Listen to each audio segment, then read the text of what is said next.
సంవత్సరాల తరబడి ఎన్ని మందులు వాడినా మీ మోకాల నొప్పులు తగ్గట్లేదా? ప్రాణ పెయిన్ క్లినిక్ లో అత్యాధునిక చికిత్స. ప్రస్తుతం మనతో పాటు ఉన్నారు ఉండి ఎమ్మెల్యే రఘురామకృష్ణరాజు గారు. ఇంత ముందంతా మనం ఎంపీ అని పిలిచేవాళ్ళం, నరసాపురం ఎంపీ అని. ఇప్పుడు మాత్రం ఉండి ఎమ్మెల్యే అని పిలవాలి, ఎందుకంటే ఇప్పుడు ఆయన కూటమి నుంచి ఎమ్మెల్యేగా గెలుపొందారు కాబట్టి. ఒక్కసారి ఆయనతో మాట్లాడదాం. సార్ నమస్తే అండి. నమస్తే నిరుపమ గారు. నో అధ్యక్ష నమస్తే.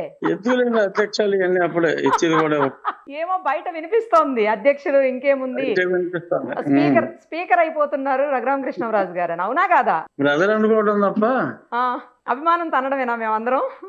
అంతే అంతే అంతే, అందులో నిజం లేదు. ఏమో బయట అయితే మీరు స్పీకర్ అనే వినిపిస్తోంది. మరి అదే ప్రజల నమ్మకం తప్పితే అందులో నిజం లేదు. సరే అయితే మరి మంత్రా లేకపోతే అందరూ అంటున్నట్టే అందరూ తెలియదు. ఎమ్మెల్యే అయిన ప్రతి వాడు మంత్రి అవ్వాలనే కోరుకుంటాడు. అలాగే అందరిలో నేను ఒకన్న తప్ప అంతకు మించి లేదు. ఓకే, కాకపోతే మంత్రి అవ్వాలని ప్రతి ఎమ్మెల్యే అనుకుంటాడు, కానీ ప్రజలు ఎక్కువగా అనుకోరు. పలానా వాడు మంత్రి అయితే బాగుంటుందో లేకపోతే ఏదో ఇంకోటైతే బాగుంటుందనో. నా విషయంలో ప్రజలు కొంచెం ఎక్కువగా డెఫినెట్ గా మంచి మనసుతో స్పందిస్తున్నారు. సో కానీ ప్రజల మనసుల కన్నా ముఖ్యమంత్రి మనసు గెలుచుకోవాలి కదా. గెలుచుకున్నారు కాబట్టి లేట్ గా అయినా సీటు కొట్టారుగా.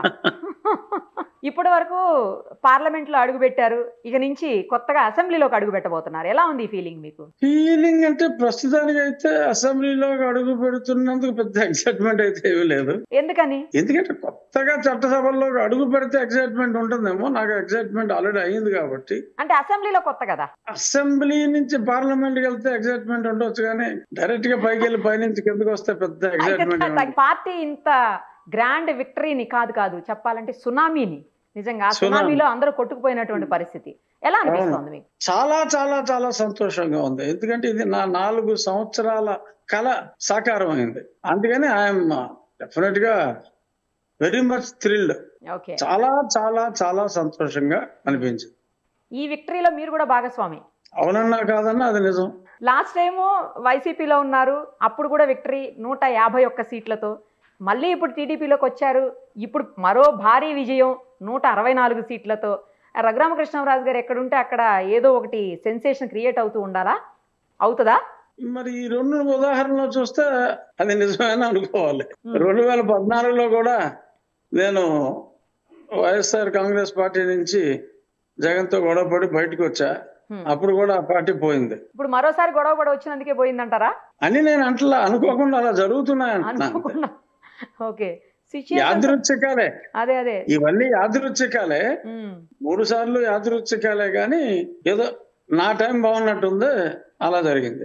చెప్పండి, ఇప్పుడు కక్ష సాధింపు రాజకీయాలు మరి చెయ్యము అని చెప్పేసి పవన్ గారు అంటున్నారు. చంద్రబాబు గారు కూడా ఆ దిశగా ఏమీ మాట్లాడలేదు. అలాంటిది ఏమన్నా ఉంటుందా? ఎందుకంటే చాలా మీరు ఇబ్బంది పడ్డారు ఆ ప్రభుత్వంలో, చాలా రకాలుగా ఆ పార్టీలోనే ఉండి ఆ పార్టీ ఎంపీగానే ఉన్నా కూడా అనేక రకాల ఇబ్బందులకు గురయ్యారు మీరు. ఇప్పుడు అలాంటిది ఏమన్నా తీర్చుకోబోతున్నారా? పగ ప్రతీకారాలు లాంటివి ఏమన్నా? వాళ్ళు చట్టానికి వ్యతిరేకంగా నన్ను గట్టిగా కొట్టారని చెప్పి నేను పగ ప్రతీకారం అని చెప్పి వాళ్ళని నేను ఎలాగా కొట్టిస్తాను? అది కరెక్ట్ కాదు. వాళ్ళు తప్పు చేశారని చెప్పి నేను బాధపడి ఆ తప్పే నేను ఎందుకు చేస్తా? కానీ వాళ్ళు తప్పు చేశారు కాబట్టి ఆ తప్పుకి చట్ట ప్రకారం ఏ శిక్ష ఉందో ఆ శిక్ష విధించే వరకు విశ్రమించాం. వాళ్ళకి ఆ తప్పు చేసిన వాళ్ళకి ఆ శిక్ష పడేలాగా చేయకపోతే ప్రజలు డెఫినెట్ గా నన్ను క్షమించరు. నువ్వేంటారు ఏదో పెద్ద పోటీగాడు అనుకుంటే, నిన్ను కొట్టిన వాళ్ళు కూడా, నిన్ను కొట్టిన పోలీసులను కూడా నువ్వేం చేయలేకపోయావంటే అది నాకు చిన్నతనం, నన్ను నమ్మిన ప్రజలకు చిన్నతనం. సో వాళ్ళైతే వదిలేదు లేదు. చట్ట ప్రకారం ఒక డైలాగ్స్ కూడా వినపడుతున్నాయండి రఘురామకృష్ణరాజు గారు ఎమ్మెల్యే గారు. ఏమని వినపడుతున్నాయో తెలుసా? సమరసింహారెడ్డి లాగా ప్రతీకారం తీర్చుకుంటారా, సీమశాస్త్రి గారు లాగా సైలెంట్ అవుతారా అని. మళ్ళీ ఇక్కడ కూడా ఈ రెడ్లు శాస్త్రులు కూడా ఎందుకు, కానీ రఘురామరాజు లాగానే నేను చేయవలసింది చేస్తా. ఓకే, అదే చట్ట ప్రకారం ఏదైనా కూడా బ్రాకెట్ లో చట్ట ప్రకారం. బ్రాకెట్ లో నా చట్ట ప్రకారం అయితే అవసరమైతే వాడతారు, లేకపోతే లేదు. లేదు బ్రాకెట్ ఉంటుంది. అంటే ప్రతిదానికి చెప్పక్కర్ లేకుండా బ్రాకెట్ లో పెట్టేసుకోమని. రైట్. ఎప్పుడు ప్రమాణ స్వీకారం ప్రభుత్వాన్ని? 9 అని పేపర్ లో చదివా. మాకైతే అఫీషియల్ గా కమ్యూనికేషన్ లేదు. ఇప్పుడు ఢిల్లీ ఇంకా మానేస్తారా? కంప్లీట్ గా హైదరాబాద్ లో ఉంటారా, లేకపోతే ఉండి ప్రజలకు అందుబాటులో ఉంటారు? ఇంత ముందంతా మీరు ఎక్కువగా ఢిల్లీలోనే ఉండేవాళ్ళు. ఇప్పుడు అంటే అప్పుడు పరిస్థితులు వేరు, అప్పుడు దుర్మార్గ పాలన. ఇప్పుడు మా పార్టీ అధ్యక్షుడు కాబోయే ముఖ్యమంత్రి వర్యులు ఇప్పుడు మరి ఢిల్లీ ఎన్డీఏ మీటింగ్కి వచ్చారు కాబట్టి నేను ఎయిర్పోర్ట్లో ఇక్కడికి వచ్చి ఉదయం ఎయిర్పోర్ట్ లో ఆయన రిసీవ్ చేసుకోవడం జరిగింది. ఓకే. ఇంకా నా మిత్రులు కొద్దిమంది ఉన్నారు, మిత్రులను కలిసి రేపు మళ్ళీ విజయవాడకి నా తిరుగు ప్రయాణం. నియోజకవర్గంలో అందుబాటులో ఉంటారా లేకపోతే హైదరాబాద్ లో ఉంటారా? మళ్ళీ నియోజకవర్గం ఉండి నియోజకవర్గ ప్రజలకు అందుబాటులో ఉంటాను. హైదరాబాదులో ఉండను. మీరు ఎంత ఎక్స్పెక్ట్ చేశారు? ఇంత ఇంత అనుకున్నారా? అసలు అనుకోకుండా ఇది రీచ్ అవుతున్నారా? అంటే నేను తరచూ నా రెగ్యులర్ రచ్చబండలో కానీ వీటిలో కానీ నేను చెప్పింది 125 least of the least. Yeah. 150 దాటినా ఆశ్చర్యపోని అవసరం లేదు అని అన్నమాట పదే పదే చెప్పా. కానీ 164 అన్నది నేను ఎక్స్పెక్ట్ చేయను. నేను ఎంతసేపు 150 దగ్గరే ఫిక్స్ అయ్యా. 151 ఏదైనా సెంటిమెంటల్ గా క్రాస్ అయితే వచ్చేమో కూడా ఆదర్ మార్గం ఓడించి క్రమంలో అని అనుకున్నాను. కానీ ఈ 164 ఇలాగా 95,000 మెజారిటీలు చాలా మందికి రావటాలు అయితే నేను ఎక్స్పెక్ట్ చేయను. డెఫినెట్ గా నాకైతే ఒక్క కేకేకే తెలుసు అనుకుంటా. అది కేకే గారే కరెక్ట్ గా ఇచ్చారండి, నిజంగానే బ్రహ్మాండంగా ఇచ్చాడు. అసలు ఎగ్జాక్ట్ ఫిగర్స్ ఇచ్చారు. నాకు కూడా తను ప్రీపోల్ చేశాడు, తను సర్వే. ఓ ప్రీపోల్ సర్వే కూడా తను అప్పుడు నా ప్రీపోల్ సర్వే చేసినప్పుడే నాకు అతను నుంచి 34-35 మెజారిటీ ఇవ్వటం జరిగింది. మీకు సీటు కూడా అంటే చాలా కొంచెం లేట్ గా అనౌన్స్ అయింది యాక్చువల్లీ. ఇంకా ముందే ఏంటే ఇంకా చాలా మెజారిటీ వచ్చేదని కూడా కొంతమంది అంటున్నారు. అంటే ఆంధ్రప్రదేశ్ లో జరిగినవన్నీ ఫేస్ టు ఫేస్ ఫైట్లు. నా ఒక్క నియోజకవర్గంలోనే ట్రయాంగిల్ ఫైట్ అయింది. ఎక్స్ ఎమ్మెల్యే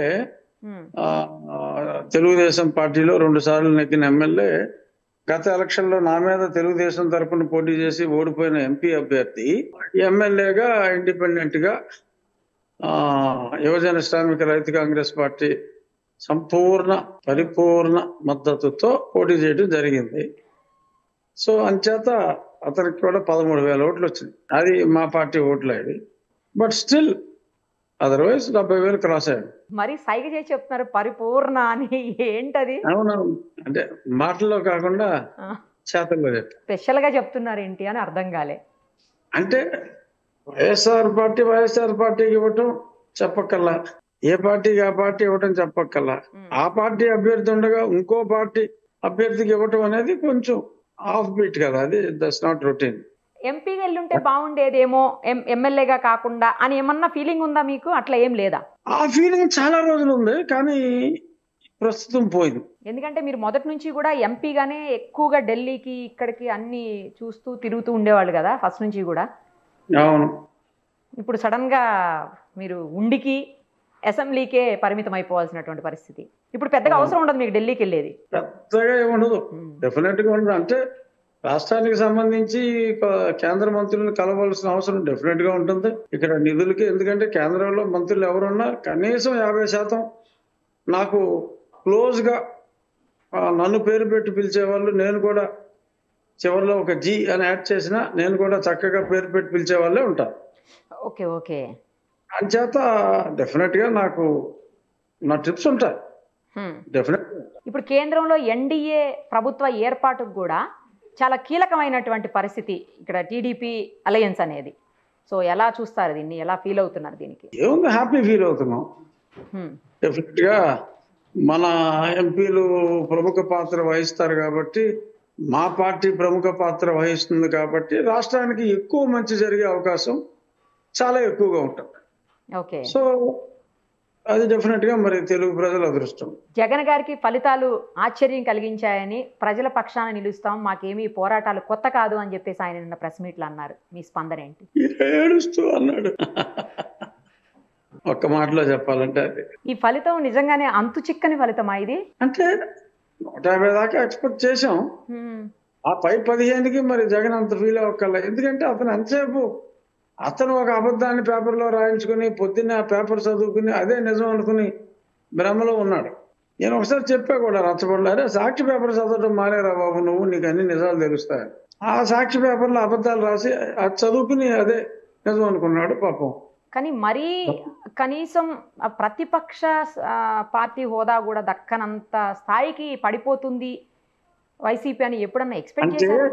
6 ఎమ్మెల్యేలని 7 ఎమ్మెల్యేలను లాగి ప్రతిపక్ష హోదా కూడా లేకుండా చెయ్యాలి అని చెప్పి అతను ప్రయత్నించాడు. సో దేవుడు పరిశుద్ధ ప్రభు అది పరిగణలోకి తీసుకుని అతనికి శిక్ష విధించారు. దేవుడి స్క్రిప్ట్ మాకు 151 అని చెప్తా ఉంటారు రెగ్యులర్ గా వాళ్ళు. అదే దేవుడి స్క్రిప్ట్ ఇది. ఏ చంద్రబాబు నాయుడు గారికి ప్రతిపక్ష నాయకుడు హోదా రాకుండా చెయ్యాలి అని ఎమ్మెల్యేలు లాగాడో ఆ ప్రతిపక్ష హోదా లేకుండా ఆ పైన ఆ భగవంతుడు చేశాడు. వై నాట్ 175 అనేవాళ్ళు ఎప్పుడు వాళ్ళు. అదొక ఊత పదంలాగా అయిపోయింది. ప్రజాస్వామ్యంలో కూడా అలాంటి ఆలోచన రాకూడదు. ఒక డెమోక్రటిక్ పార్టీని రన్ చేస్తూ ఇంకొక అపోజిషనే ఉండకూడదు, ఏ ఎమ్మెల్యే నెగ్గకూడదు, నేనే ఉండాలి, అన్ని సీట్లు నేనే ఉండాలి అన్న ఆలోచన రావటమే దరిద్రం. ఆ ఆలోచనని పదే పదే వల్లివేయటం ఇంకా దరిద్రం. ఉన్న మనసులో ఉంచుకోవాలి కానీ ఆ వచ్చిన వెధవ ఆలోచనని అన్నిసార్లు వల్లివేయటం అనేది ఇంకా దరిద్రాతి దరిద్రం. అందుకనే ప్రజలు ఆగ్రహించారు, మమ్మల్ని అనుగ్రహించారు. సీట్లు తగ్గినా కూడా ఓట్ల పర్సెంటేజ్ అయితే బాగానే వచ్చింది అన్నట్లు కొంతమంది కామెంట్ చేస్తున్నారు. ఇప్పుడు అన్నీ సులకానందం అంటారు, నా దగ్గర ఉందని. ఈ ఆల్మోస్ట్ ద డిఫరెన్స్ ఈస్ 30%. 62% నాకు వచ్చింది, 32% వాళ్ళకి వచ్చింది. అలాగే 30% డిఫరెన్స్ లో కనీసం ఒక 30 పైగా స్థానాలు ఉన్నాయి. ఈ 175లో 30% gap between YSRCP and Telugu Desam or allied party కనీసం 30 స్థానాల పైన ఉన్నాయి. 30% డిఫరెన్స్. సో అయినా ఇంకా లేదో తక్కువ శాతం ఉంది, అది ఇది అన్నట్టు దాని కారణం మనం. జనరల్ గా అదే పార్టీలో ఉండి అదే పార్టీని 3-4 ఏళ్ల పాటు విమర్శిస్తూ ప్రెస్ మీట్లు పెడుతూ రచ్చబండలు పెడుతూ రకరకాలుగా అటాక్ చేసింది మీ ఒక్కళ్ళేనేమో మేబీ. ఇప్పుడు ఇక అవన్నీ క్లోజ్, ఏం లేవు. ఇప్పుడు ఓడిపోయిన వాళ్ళందరూ అటాక్ చేస్తున్నారు పాపం మా పార్టీని. ఏం చేస్తున్నారు? నేను అప్పుడే సరిదిద్దుకోవాలని చెప్పా, అప్పుడు వాళ్ళందరూ నన్ను తిట్టారు. ఇప్పుడు వాళ్ళందరూ జగన్ మమ్మల్ని చాలా అవమానించేవాడు, ఓఎస్డి దగ్గరే ఓఎస్డి కూడా మమ్మల్ని కూర్చోమనేవాడు కాదు, నుంచోబెట్టేవాడు అని ఇప్పుడు ఓడిపోయిన ఎమ్మెల్యేలు మాట్లాడతారు. మరి వీళ్ళే ఆ మాట అప్పుడే చెప్పుంటే, నేను మాట్లాడినప్పుడే చెప్పుంటే ఇంత దుర్గతి, ఇంత ఏడవలసిన పరిస్థితి ఉండేది కాదు. నేను ఎప్పుడో 4 ఏళ్ల క్రితం చెప్పిన మాట అప్పుడు ఓడిపోయిన ఎమ్మెల్యేలు ఒక్కొక్కరుగా చెప్తున్నారు. గతంలో లాగా కాకుండా మీరందరూ ప్రజలకు అందుబాటులో ఉంటారని అనుకోవచ్చా? 100%. గతంలో నేను ప్రజలకు ఎందుకు అందుబాటులో లేనని మీరు అనుకుంటున్నారు? మీరు కాదు, ప్రభుత్వంలో ఉన్న అందరూ అంటున్నాను. అది 100%. అందరూ కూడా, మంత్రులందరూ కూడా అందుబాటులో ఉంటారు, ముఖ్యమంత్రి గారు కూడా అందుబాటులో ఉంటారు. ప్రతిరోజు సెక్రటేరియట్కి వెళ్ళి ముఖ్యమంత్రి మా చంద్రబాబు నాయుడు గారు, ఏ రోజు అసెంబ్లీ సెక్రటేరియట్కి వెళ్ళిన ముఖ్యమంత్రి Jaganmohan Reddy. That is the difference. ఎమ్మెల్యేల కంటూ స్పెసిఫిక్ టైం స్లాట్స్ ఉంటాయి. ఏ ఎమ్మెల్యే కూడా మమ్మల్ని బాబు గారు కలవలేదు అన్న మాట నేను ఎప్పుడు వినలా. ప్రజాప్రతినిధులను కలవని వాడు నాయకుడు ఎందుకు అవుతాడు? ఇదే నేను ఎన్నోసార్లు చెప్పాను. సో అతను క్యారగట్టిగా he thought is beyond God. So జనాలు అక్షరాన్ని తిరిగేశారు, ఆ ట్రీట్మెంట్ ఇచ్చారు. జగన్ గారు అసలు అసెంబ్లీలోకి అడుగు పెట్టరు అని కొంతమంది అంటా ఉన్నారు. మీరేం సమాధానం చెప్తారు? అలాంటివి జరిగితే మీరేమంటారు? అసలు ఆ కొంతమందిలో ఫస్ట్ ఫెలో నేనే. అతను అడుగు పెట్టడు. ఎందుకు అంత కన్ఫామ్ గా చెప్తున్నారు? తట్టుకోలేడు, అతని స్వభావానికి తట్టుకోలేడు. అతను బేసిక్ గా ఉడుగుమోతాడు, తట్టుకోలేడు. సుమన్ టీవీలో మీ పర్సనల్ అండ్ బిజినెస్ ప్రమోషన్స్ కోసం కింది నెంబర్ కి కాంటాక్ట్ చేయండి.